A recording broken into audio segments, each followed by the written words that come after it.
Ready to unlock the hidden potential of your Wix-parked domain and boost your website's visibility? First, head over to Google Search Console and sign in with your Google account. If you haven't already added your Wix domain, click on Add Property in the top left corner. A window will pop up asking you to choose a property type. Select URL Prefix on the right. This method is the easiest for Wix domains.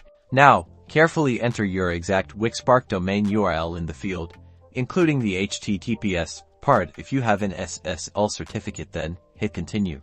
Google Search Console offers multiple verification methods, but for Wix, we'll use the HTML tag. Select HTML tag. You'll see a unique HTML tag code. Copy this entire code to your clipboard. Next, open your Wix dashboard, go to Settings, then scroll down and find the Advanced section, and click on Custom Code. Click Add Custom Code, then paste the HTML tag you copied from Google Search Console into the large text box. Name the custom code Google Search Console Verification and make sure that it will run on all pages. The code should be placed in the head section of your website. Click Apply to save it. Return to Google Search Console and click the Verify button.